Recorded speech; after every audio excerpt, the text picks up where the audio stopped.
Une femme de ménage épuisée par le travail s'est évanouie dans l'escalier, sans se douter qu'en ce jour-là, le propriétaire de l'entreprise était présent. Lorsqu'il l'a vue, il a pris une décision qui a choqué tout le monde. Claire Moreau n'avait jamais eu peur du silence.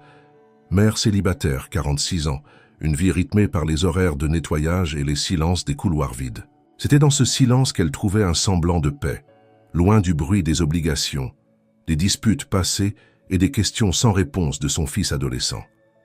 Elle commençait ses journées alors que Paris dormait encore, arpentant les étages d'un immeuble d'affaires du 8e arrondissement, un des plus modernes et exigeants de la capitale. Ce matin-là, ou plutôt cette fin de nuit, Claire avait terminé un double service.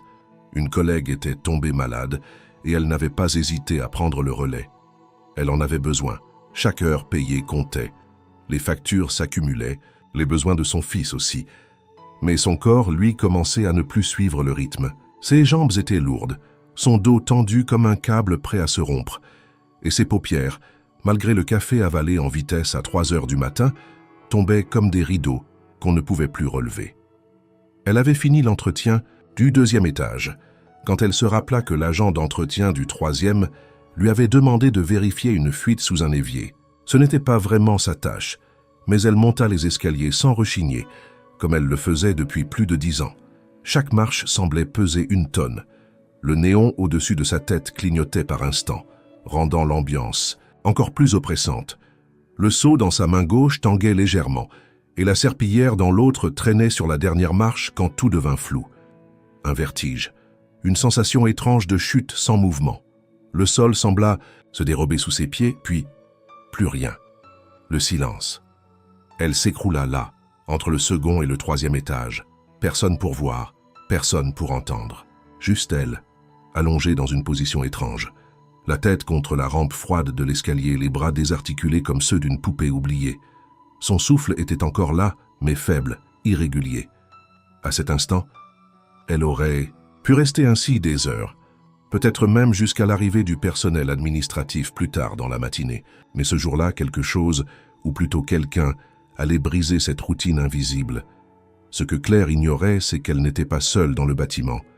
Quelqu'un d'important, quelqu'un qui n'avait pas pour habitude d'être là à cette heure, avait décidé de faire une apparition surprise. Un homme dont la présence dans ses murs était rare, mais jamais anodine. Le bâtiment, normalement endormi, abritait ce matin-là une énergie différente. Une tension discrète, un frémissement dans l'air que personne n'aurait su expliquer. Tandis que Claire gisait inconsciente sur le sol dur des escaliers, une porte s'ouvrit au dernier étage. Des pas résonnèrent doucement dans le couloir, hésitants, puis se dirigèrent vers l'ascenseur. Mais l'ascenseur, ce matin-là, ne répondit pas. Il était en maintenance, bloqué entre les étages, comme si le destin lui-même avait voulu imposer un autre chemin.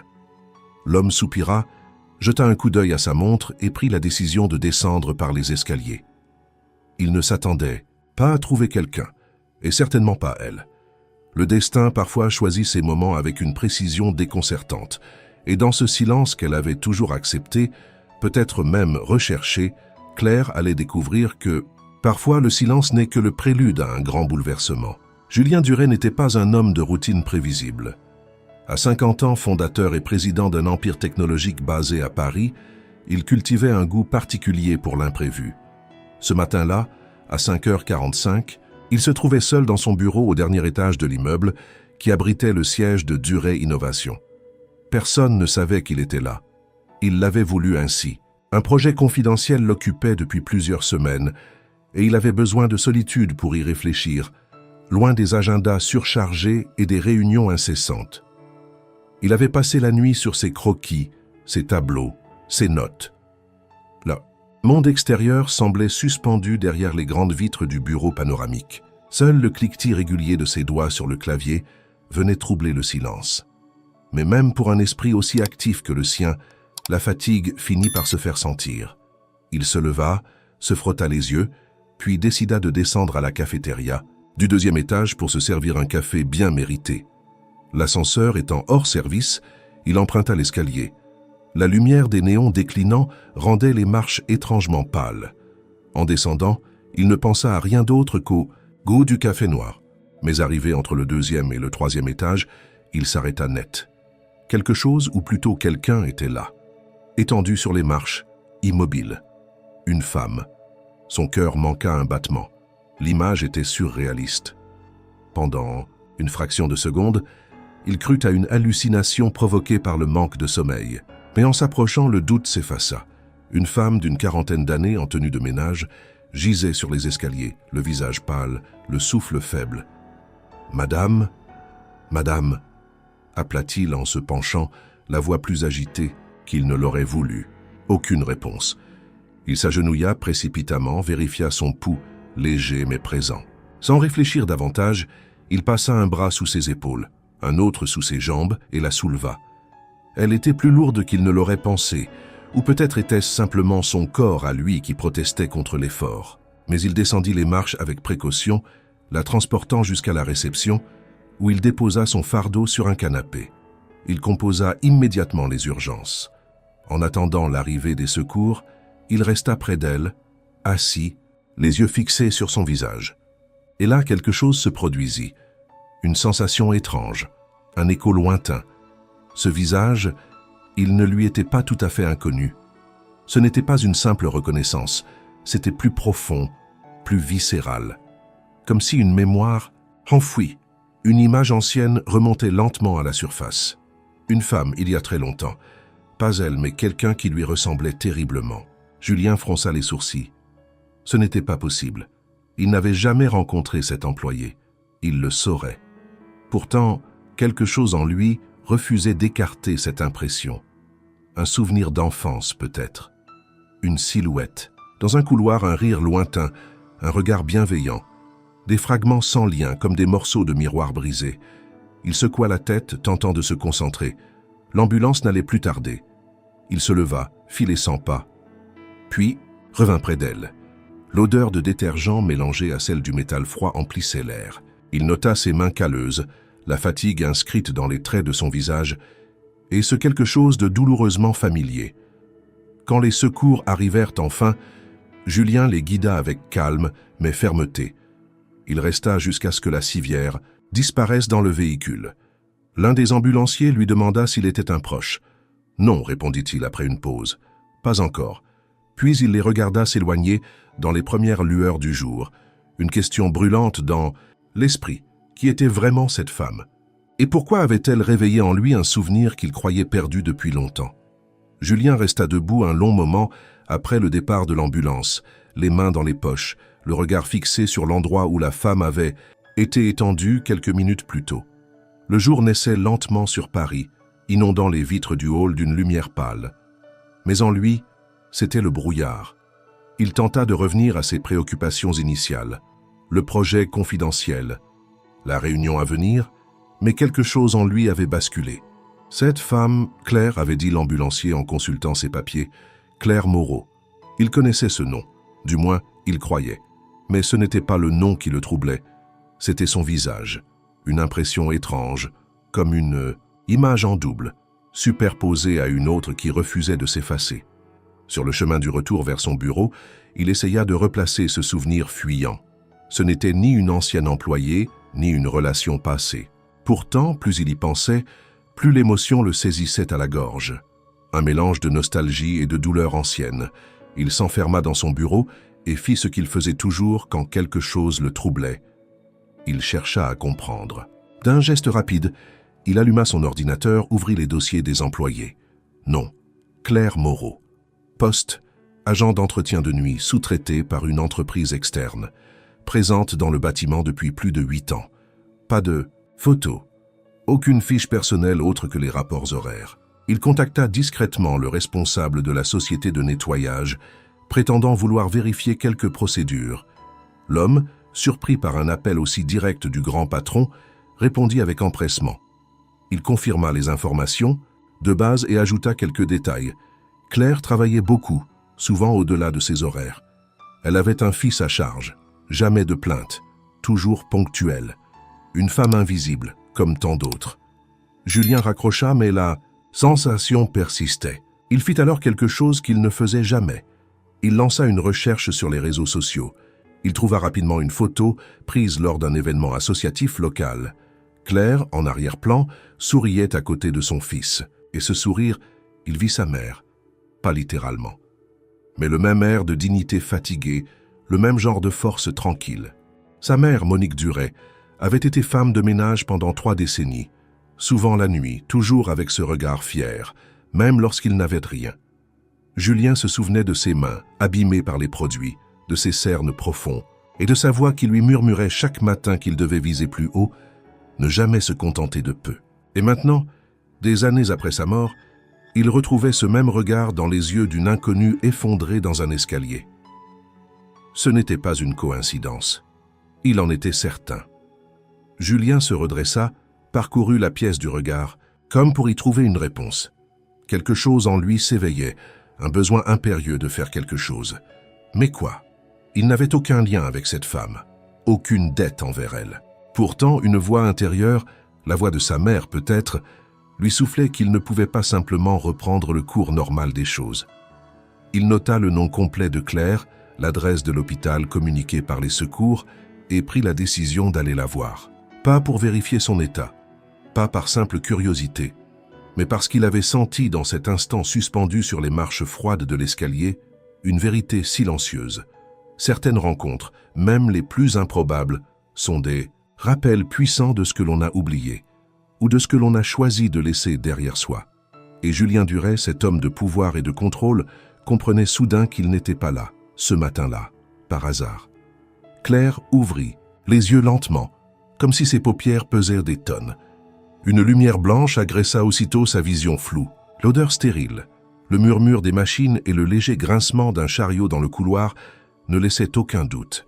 Elle était à l'hôpital. La confusion la submergea d'abord, suivie par une panique sourde. Que s'était-il passé? Où était-elle tombée? Était-ce grave?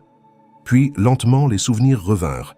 Les escaliers, le vertige, le sol qui se dérobait sous elle. Et rien après. Elle tenta de se redresser, mais un étourdissement la cloua à l'oreiller. Une infirmière entra à ce moment-là, la salua avec douceur et la rassura d'un sourire.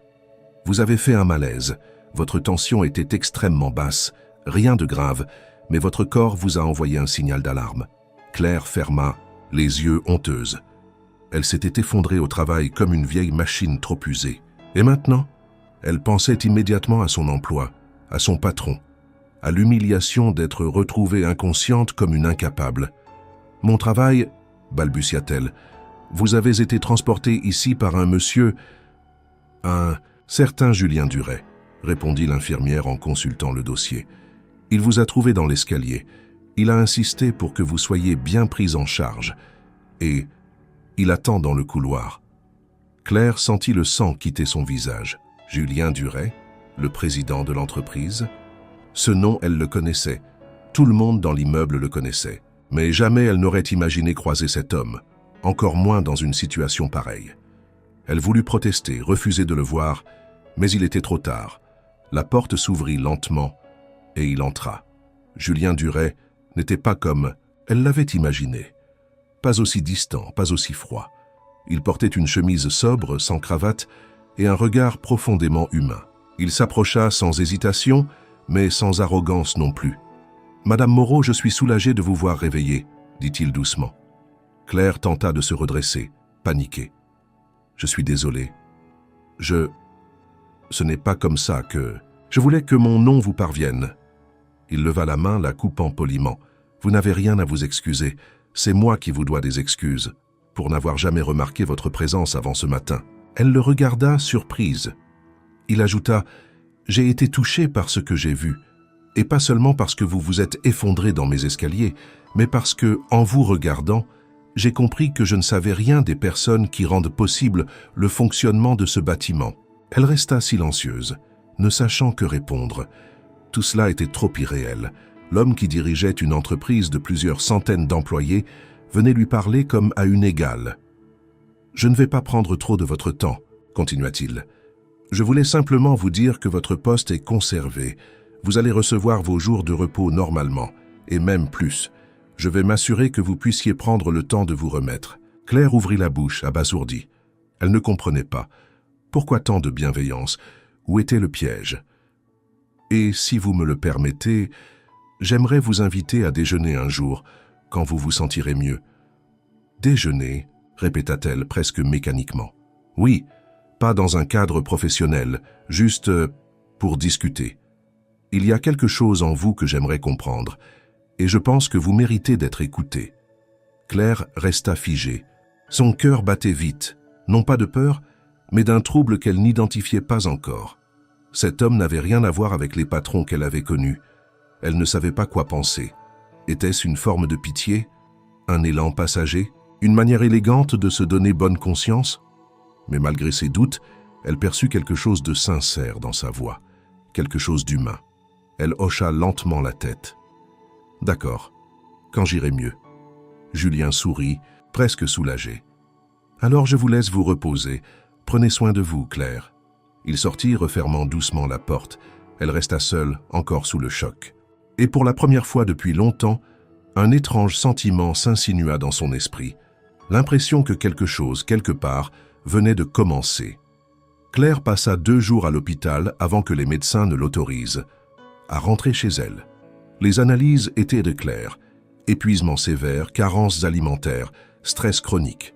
Rien de mortel, mais tout indiquait que son corps avait tiré la sonnette d'alarme. De retour dans son petit appartement du quartier de Belleville, elle s'obligea à suivre les recommandations des médecins. Repos, hydratation, alimentation équilibrée. Son fils, Léo, tenta maladroitement de l'aider, mais son silence inquiet en disait long. Il ne posa pas de questions, mais restait près d'elle plus souvent qu'avant. Claire, pourtant, n'arrivait pas à se détendre. Chaque battement d'horloge la ramenait à la même pensée. Pourquoi Julien Duret avait-il pris le temps de la secourir? Et surtout, pourquoi ce déjeuner? Elle tenta de se convaincre que ce n'était rien. Peut-être une simple politesse, un geste de relation humaine. Mais au fond, elle savait que ce n'était pas aussi simple. 3 jours après sa sortie, elle reçut un appel. Une voix polie lui confirma un rendez-vous pour le lendemain, à midi, dans un petit restaurant discret situé à quelques rues du siège de l'entreprise. Julien avait tout organisé. Elle hésita longuement, mais finit par accepter. Elle ne comprenait pas ce qu'il voulait, mais elle devait savoir. Le jour venu, Claire choisit ses vêtements avec un soin inhabituel. Elle n'avait pas l'habitude de déjeuner dans des endroits chics. Elle opta pour une robe sobre et propre, un maquillage léger, et attacha ses cheveux pour cacher leur fatigue. Lorsqu'elle arriva au restaurant, Julien était déjà là, assis près d'une baie vitrée. Il se leva dès qu'il la vit entrer. « Claire, merci d'être venue. Merci pour l'invitation. » Ils s'installèrent. Le serveur prit la commande. Elle choisit le plat le plus simple, encore gêné. Julien ne perdit pas de temps. Une fois seul avec elle, il sortit une enveloppe de sa veste et la posa doucement sur la table.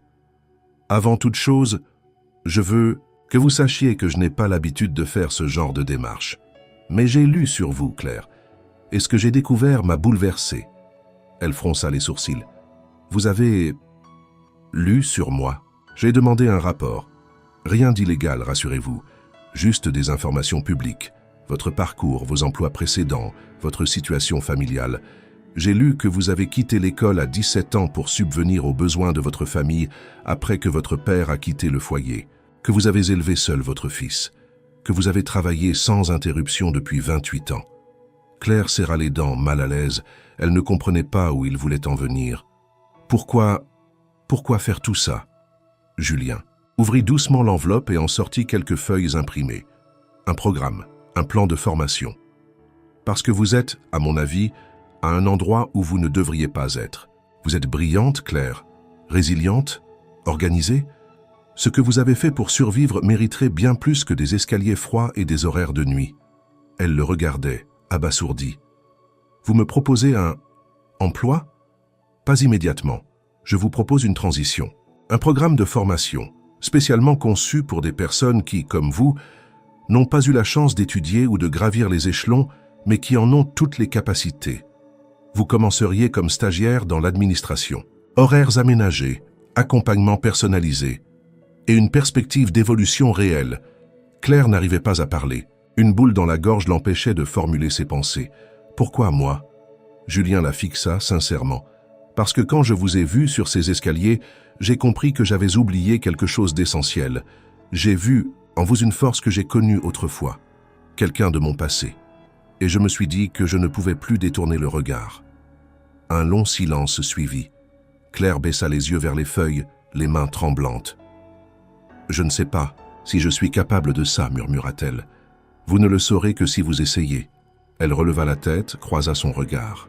Et pour la première fois, elle sentit qu'il ne s'agissait pas d'un geste de charité, mais d'un appel, une chance réelle, une porte entr'ouverte.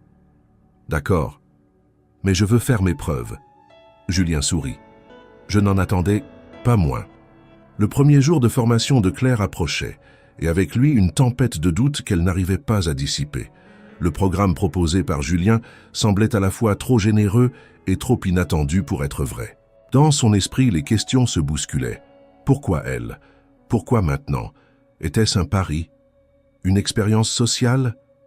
Elle avait accepté parce qu'une voix en elle avait crié qu'il fallait saisir cette chance. Mais une autre, plus sourde, plus ancienne, murmurait qu'il n'existe pas d'opportunité sans prix. Elle revoyait sans cesse la scène du restaurant, les feuilles imprimées, le ton calme et assuré de Julien. Il avait parlé d'un accompagnement, de flexibilité, de montée en compétences. Tout était si bien pensé qu'elle avait failli croire à une mise en scène. Mais son regard, à lui, était resté sincère. Et ce regard revenait souvent hanter ses pensées, non pas par trouble sentimental, mais par l'étrange familiarité qu'elle y percevait, comme s'il l'avait reconnue avant même de la connaître. Le lundi matin, Claire entra dans le siège, de durait innovation par l'entrée principale pour la première fois. Une hôtesse l'accueillit avec chaleur, la dirigea vers une salle au 4e étage et lui remit un badge provisoire. Tout était prêt. Une formatrice l'attendait, une femme appelée Karima, souriante et posée, chargée de l'accompagner dans sa prise de fonction. Claire passa les premières heures à découvrir l'environnement, les outils numériques, les règles internes. Tout lui semblait à la fois intimidant et fascinant. Mais l'après-midi, une nouvelle surprise l'attendait. Julien Duret lui avait fixé un rendez-vous personnel dans son bureau, au dernier étage. L'invitation avait été discrète, presque informelle, mais impossible à ignorer. Lorsqu'elle entra dans la vaste pièce baignée de lumière, il se leva de derrière son bureau et l'accueillit avec simplicité. « Claire, installez-vous, je vous en prie. » Elle s'assit, droite, le cœur battant. Il ne perdit pas de temps. « Je voulais vous parler aujourd'hui car je pense que la transparence est essentielle. Vous devez savoir pourquoi j'ai tenu à vous offrir cette opportunité, et je veux que vous connaissiez tout ce que j'ai appris sur vous. » Il ouvrit un classeur posé devant lui. Ce n'était pas un simple dossier administratif. Il contenait des coupures de journaux locaux, des impressions d'anciens CV, des témoignages. Julien les feuilleta devant elle. « Je sais que vous avez travaillé dans une épicerie à 19 ans, puis dans un hôtel où vous étiez responsable du linge, que vous avez suivi une formation de secrétaire médical, mais n'avez jamais pu terminer à cause d'un problème familial, que vous avez élevé votre fils seul après une séparation difficile.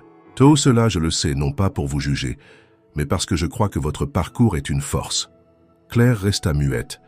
Jamais elle n'aurait imaginé que quelqu'un prenne le temps et l'intérêt de reconstruire ainsi sa vie. « Pourquoi faire tout ça ?» demanda-t-elle enfin. Julien s'adossa à son fauteuil, les doigts croisés. « Parce que j'ai grandi avec une femme comme vous. Ma mère, elle a travaillé dur toute sa vie, sans jamais qu'on lui propose autre chose que de tenir un balai ou une serpillière. Elle aurait pu faire plus, mais personne ne l'a jamais regardée autrement. Quand je vous ai vu, j'ai compris que j'avais une dette, pas envers vous directement, mais envers toutes celles comme elle, comme vous. » Un silence lourd suivit. Claire sentit ses yeux s'embuer. Elle détourna le regard, tentant de se ressaisir. Julien, lui, reprit d'une voix plus douce. « Je ne veux pas que vous acceptiez ce programme pour moi. Je veux que vous l'acceptiez pour vous, parce que vous le méritez, et parce qu'il est temps que des gens comme vous cessent d'être invisibles. » Claire inspira profondément. Elle comprenait enfin. Il ne s'agissait pas de pitié ni de charité, mais d'un acte de reconnaissance au sens le plus pur du terme. « Je ne suis pas certaine d'être à la hauteur, » dit-elle, la voix tremblante. « Vous n'avez pas besoin d'être parfaite, Claire. Vous avez juste besoin d'y croire autant que moi. » Elle le regarda à nouveau, cette fois sans peur, sans honte, et pour la première fois depuis des années, elle sentit en elle quelque chose d'inédit, une forme de dignité retrouvée. Les jours suivants furent à la fois exaltants et terrifiants pour Claire. Elle entrait dans un monde qu'elle avait toujours nettoyé, jamais habité. Les couloirs qu'elle connaissait par l'écho de ses pas nocturnes lui semblaient désormais différents sous la lumière du jour.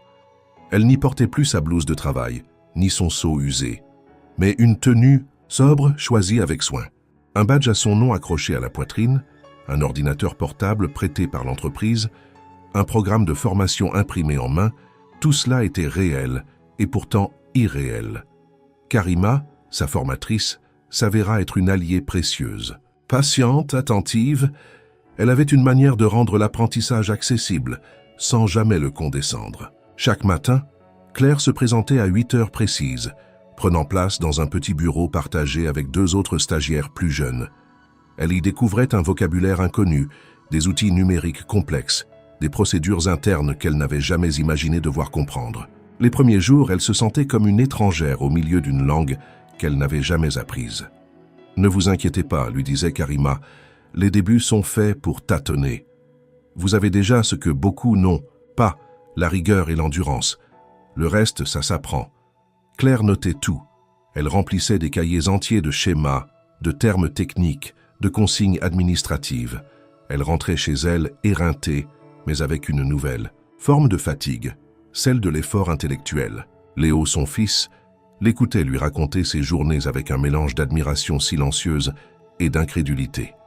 Il lui préparait parfois un thé chaud, déposait une couverture sur ses épaules sans rien dire, et l'observait recopier des tableaux Excel à la main pour mieux les mémoriser. La transition ne fut pas sans heurts.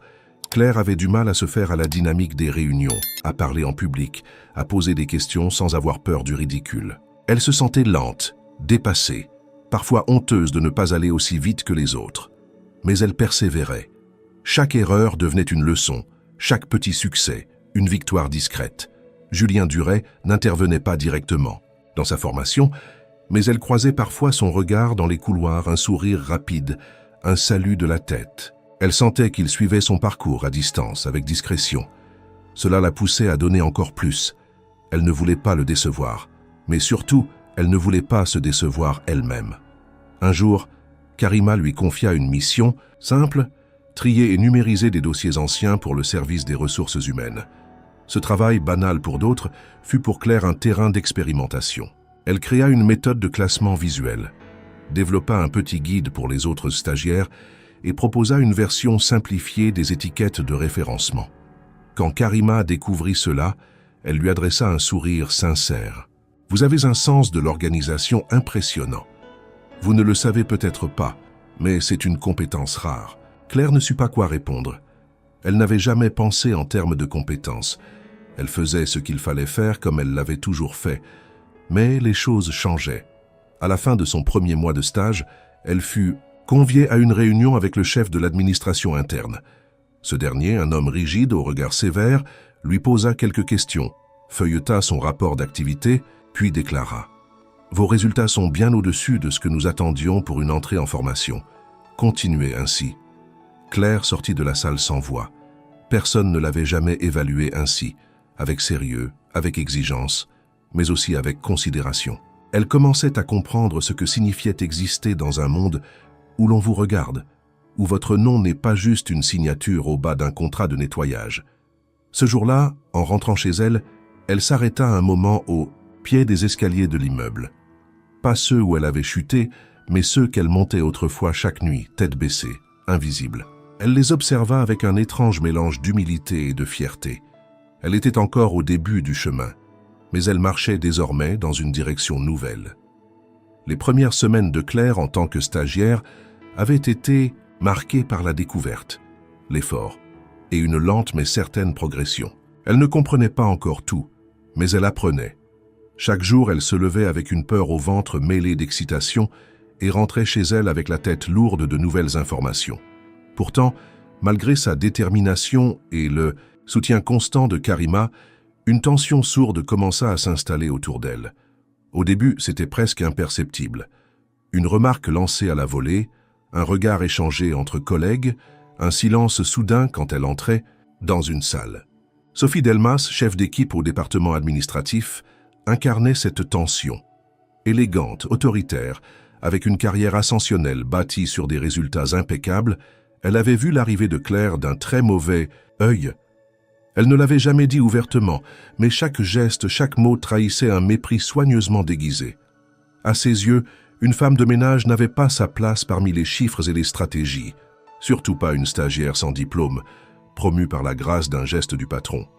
Il faut bien cocher les cases de la diversité, non ? Avait-elle soufflé un jour à voix basse, croyant que Claire n'entendait pas. Les premiers incidents furent discrets. Un dossier que Claire devait remettre disparut de son bureau. Des consignes données verbalement furent ensuite niées. Un tableau de chiffres qu'elle avait soigneusement rempli fut remplacé sans explication. À chaque fois, elle doutait d'elle-même. Peut-être avait-elle mal noté. Peut-être s'était-elle trompée. Elle ne voulait pas croire qu'on puisse la saboter. Elle se refusait à jouer la victime. Mais les erreurs s'accumulaient et Karima commença à remarquer la nervosité croissante de sa stagiaire. Un matin, alors que Claire semblait particulièrement tendue, elle lui demanda de rester après la session. « Claire, quelque chose ne va pas ?» Elle hésita, baissa les yeux puis soupira. « Je crois que je dérange. Je ne suis pas sûre, mais parfois j'ai l'impression qu'on me teste, ou pire, qu'on me piège. » Karima la regarda longuement, en silence. « Tu veux dire quelqu'un en particulier ?» Claire ne répondit pas. Elle ne voulait pas accuser sans preuve. Ce serait se tirer une balle dans le pied.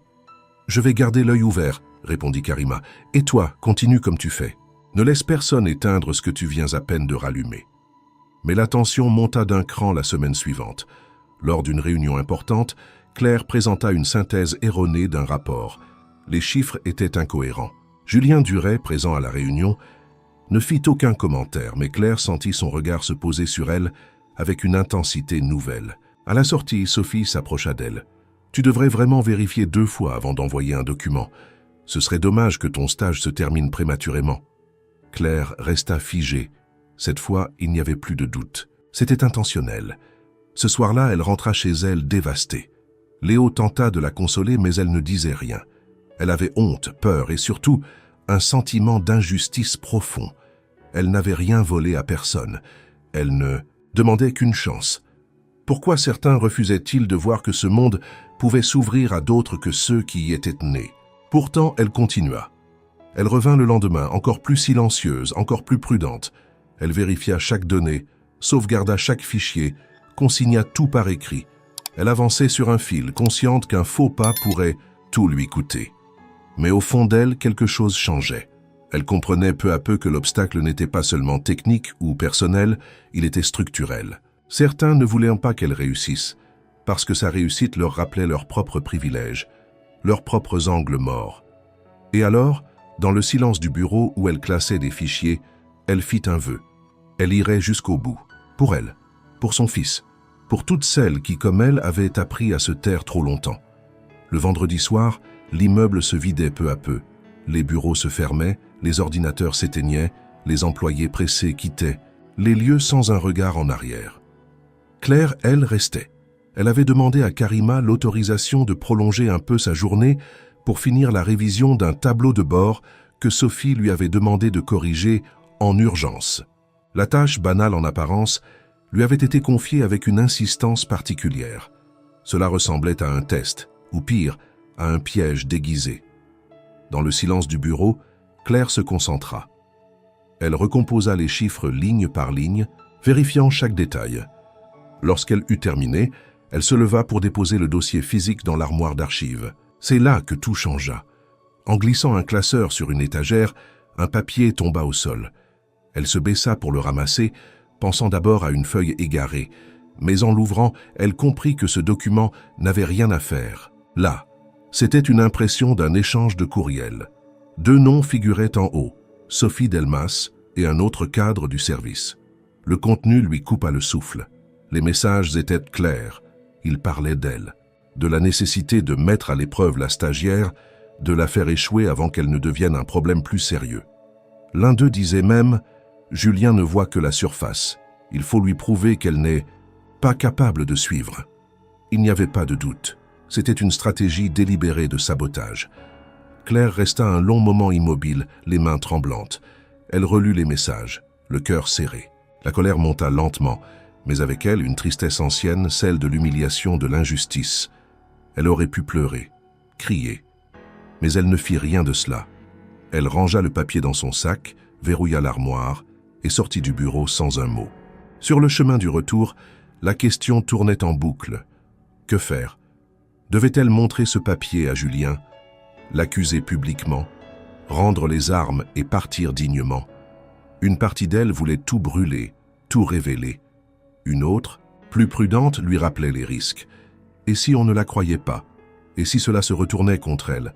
Après tout, elle n'était qu'une stagiaire, une ancienne femme de ménage. Qui écouterait sa version contre celle de deux cadres en place depuis des années? Elle rentra chez elle dans un état second. Léo vit tout de suite que quelque chose n'allait pas. Mais elle ne dit rien, pas encore. Elle s'enferma dans sa chambre et sortit la feuille de son sac. Elle la relut encore. Chaque mot semblait la blesser à nouveau. Mais dans cette douleur, une certitude naquit lentement. Elle ne pouvait pas garder ça pour elle. Pas cette fois. Le samedi matin, elle se leva tôt, prépara un petit déjeuner pour Léo, l'embrassa tendrement puis s'assit devant son vieux ordinateur. Elle scanna le document, le sauvegarda sur une clé USB, puis écrivit un message simple. « Monsieur, je vous remercie encore pour votre confiance. Il y a quelque chose que je dois vous montrer. Je préfère le faire en personne. Je suis disponible lundi matin, à l'heure qui vous conviendra. » Elle relut le message plusieurs fois avant de l'envoyer. Puis elle ferma l'ordinateur et sortit marcher. L'air froid de Paris lui fouettait le visage, mais elle marchait droite, le dos tendu. Elle n'était plus la même femme qui avait chuté dans un escalier quelques semaines plus tôt. Elle avait changé, et elle allait le prouver. Ce week-end-là, elle dormit peu, mais elle ne doutait plus de sa décision. Elle n'avait pas demandé cette guerre silencieuse, mais elle n'allait pas fuir, pas cette fois. Lundi matin, Claire se présenta au siège de Duret Innovation plus tôt que d'habitude. Elle avait à peine dormi, mais son regard était ferme, son pas déterminé. Dans son sac, la clé USB contenant la preuve de ce qu'elle avait découvert. Le message envoyé à Julien 2 jours plus tôt avait reçu une réponse presque immédiate. Il l'attendait à 9 heures dans son bureau. Aucun mot de plus, juste une confirmation, simple et directe. Lorsqu'elle entra, il était déjà debout, les mains croisées dans le dos, tourné vers la grande baie vitrée. Il se retourna dès qu'il l'entendit. « Claire, merci d'être venue. » Elle hocha la tête, un peu plus tendue qu'elle ne voulait l'admettre. « Asseyez-vous, je vous en prie. » Elle sortit la clé USB, la posa devant lui. « J'ai trouvé ça par hasard vendredi soir. C'était dans une armoire du service. Ce sont des impressions de courriel entre deux responsables qui parlent de moi. » Julien inséra la clé dans son ordinateur sans un mot. Il ouvrit les fichiers, parcourut les échanges. À mesure que ses yeux lisaient les lignes, ses traits se durcirent. Il ferma le document, retira la clé et la lui rendit. « Vous avez bien fait de me le montrer. » Il ne dit rien de plus. Claire resta silencieuse, attendant. Puis il se leva. « J'ai besoin que vous veniez avec moi tout de suite. Maintenant, maintenant. » Elle le suivit, le cœur battant. Ils traversèrent les couloirs, montèrent d'un étage. Là, Julien fit appeler plusieurs responsables. Dans une salle vitrée, autour d'une longue table, se retrouvèrent Karima, le chef de l'administration, 2 cadres supérieurs, et Sophie Delmas.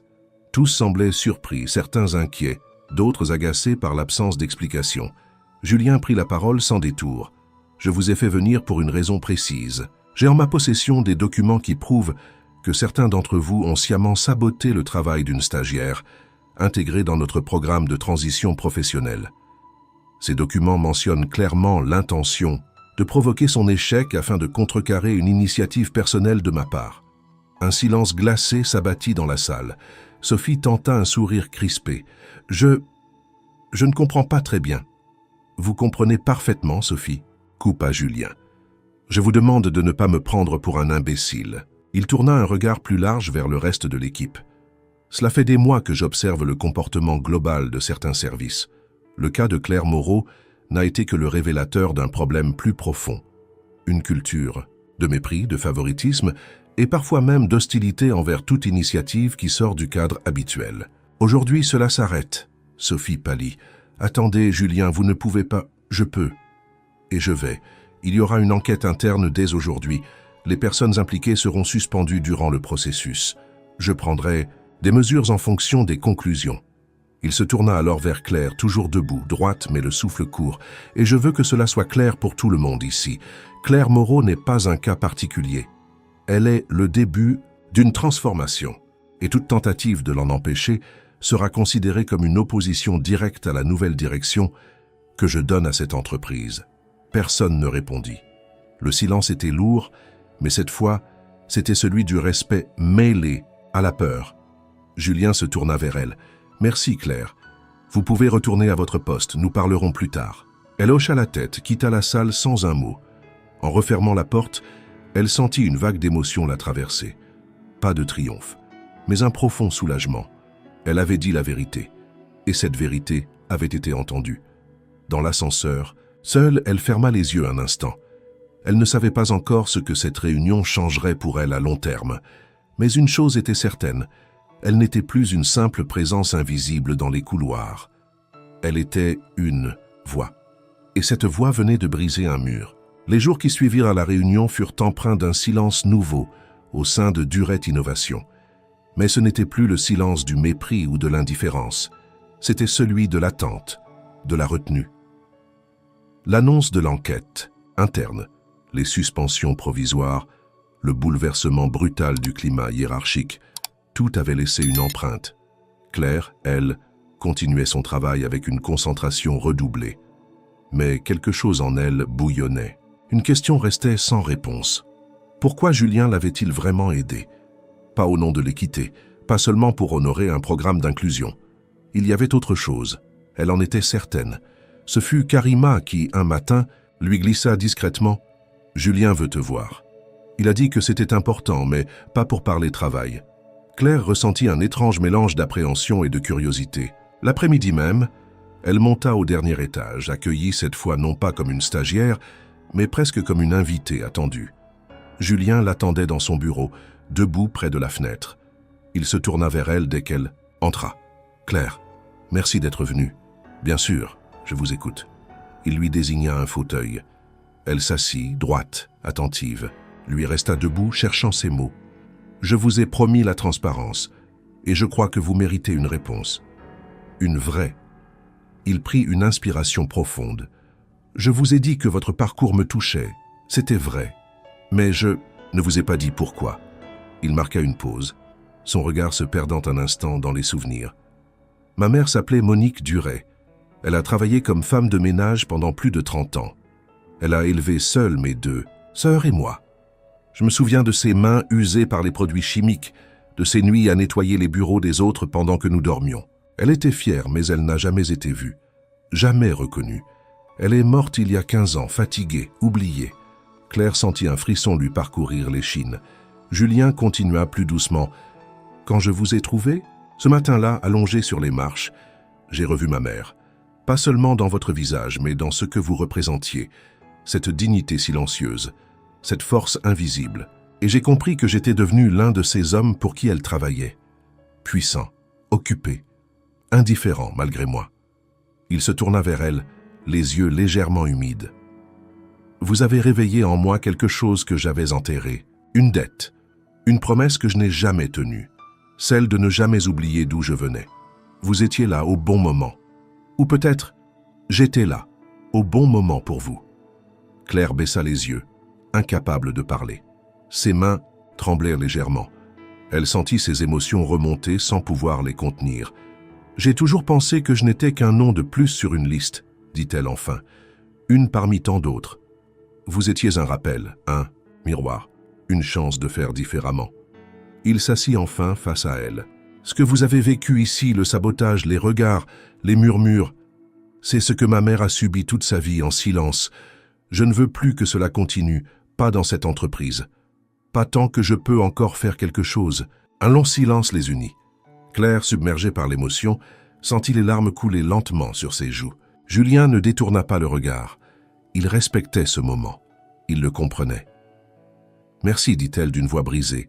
Pas seulement pour moi, pour elle aussi. » Julien hocha la tête, les yeux brillants. « Elle aurait été fière de vous. Moi, je le suis déjà. » Claire se leva lentement. Elle n'avait plus rien à dire. Mais en sortant du bureau, elle sut qu'un lien invisible venait de se tisser entre eux. Pas un lien hiérarchique, pas un lien de faveur, un lien humain, profond, irréversible. Les mois suivants passèrent comme une saison de transformation. Ce qui avait commencé comme un programme expérimental devint peu à peu un modèle. Claire, désormais en poste fixe au sein du service administratif, ne portait plus l'étiquette de stagiaire que sur d'anciens documents. Son travail méthodique, sa capacité à structurer des processus complexes et surtout son regard pragmatique, issu d'années passées à la marge, lui avaient valu une reconnaissance croissante. Julien, fidèle à ses mots, n'était plus intervenu directement, mais son soutien était perceptible à chaque étape. Karima fut la première à le dire à voix haute lors d'une réunion d'équipe. Claire n'est plus une débutante. Elle est devenue une référence. Et pas seulement pour les chiffres. Ce jour-là, plusieurs collègues opinèrent sans réserve. Même ceux qui, quelques mois plus tôt, avaient regardé Claire avec méfiance, avaient fini par admettre son efficacité, sa rigueur et surtout son calme désarmant dans les situations tendues. Elle savait écouter, elle savait organiser. Et elle savait surtout faire confiance à ceux qu'on n'écoutait jamais. Julien lui proposa alors un nouveau défi. Il l'invita dans son bureau pour lui parler d'une idée à laquelle il pensait depuis quelque temps. « Claire, ce que vous avez vécu ici ne devrait pas être une exception. Je veux créer un programme interne d'inclusion professionnelle, dédié aux profils atypiques, à ceux qui viennent de loin, comme vous. Mais je ne veux pas que ce soit un projet piloté par des gens comme moi. Je veux que ce soit vous qui le dirigiez. » Elle resta interdite, la gorge nouée. « Vous voulez que je gère un programme d'intégration? Oui, vous seriez responsable. De la coordination, de la sélection des candidats, du suivi de formation. Évidemment, vous ne serez pas seul, mais vous serez le visage de cette initiative. » Claire prit le temps de réfléchir. Elle savait ce que cela impliquait. Un poste plus exposé, des responsabilités accrues, mais aussi la possibilité réelle de changer les choses, pas seulement pour elle, mais pour tant d'autres. Je l'accepte, mais à une condition. Laquelle? Qu'on me laisse recruter aussi en dehors des canaux classiques. Je veux aller chercher des gens dans les quartiers oubliés, les foyers, les associations. Je veux des gens qu'on ne regarde jamais. Julien sourit. C'est exactement ce que j'espérais entendre. Et ainsi naquit Parcours Claire, un programme pilote au sein de Durée Innovation, conçu pour détecter et former des talents issus de parcours non conventionnels.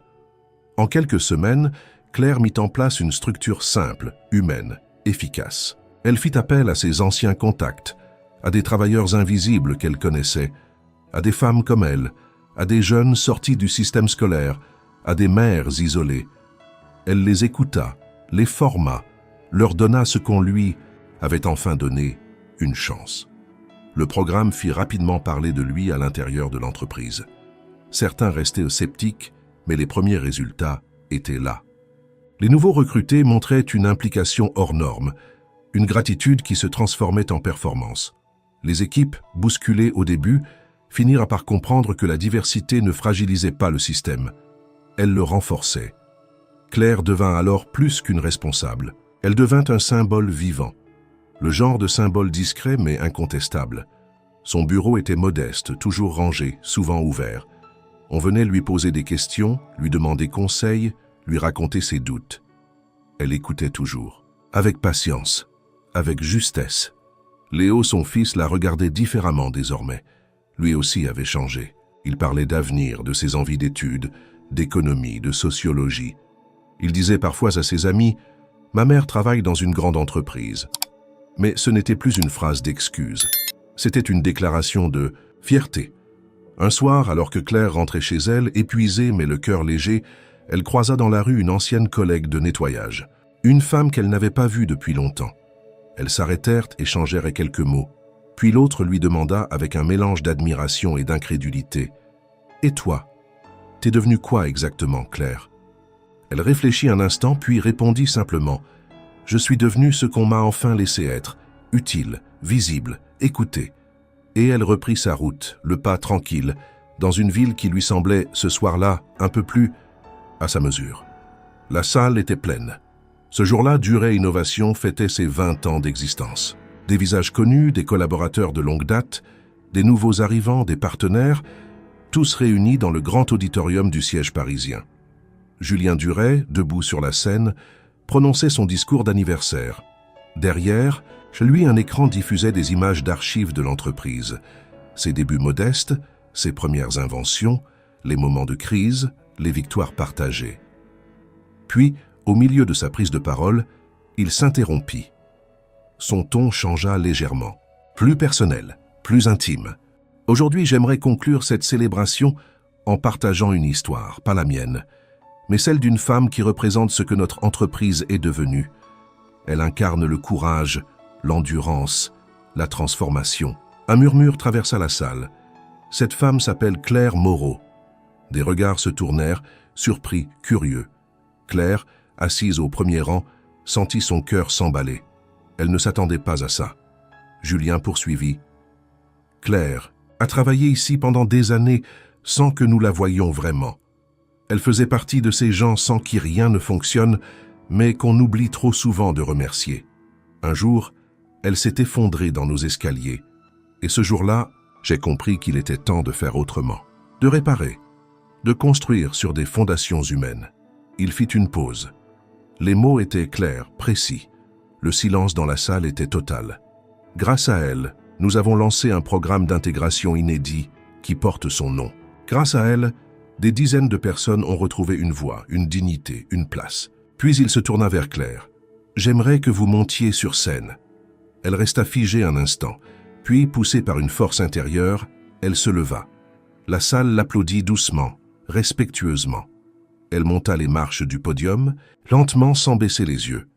Chaque pas résonnait comme une revanche, comme un écho de l'autre escalier, celui où elle était tombée, des mois plus tôt.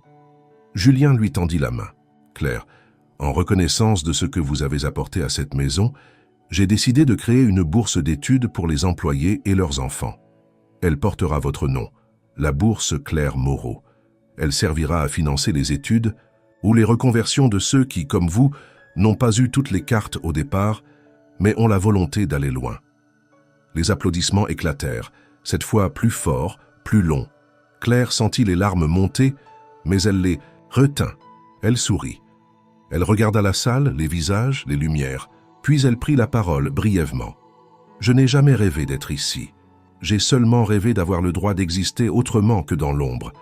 Si aujourd'hui je suis debout, c'est parce qu'on m'a tendu la main.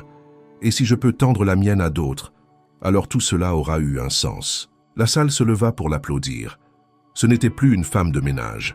Ce n'était pas seulement une responsable. C'était un symbole, une histoire vivante, une nouvelle page. Plus tard, alors que les festivités se poursuivaient, Claire resta un moment seule dans l'auditorium vide. Elle descendit les marches, doucement puis s'arrêta. Elle leva les yeux vers la scène, revoyant le moment où elle était montée.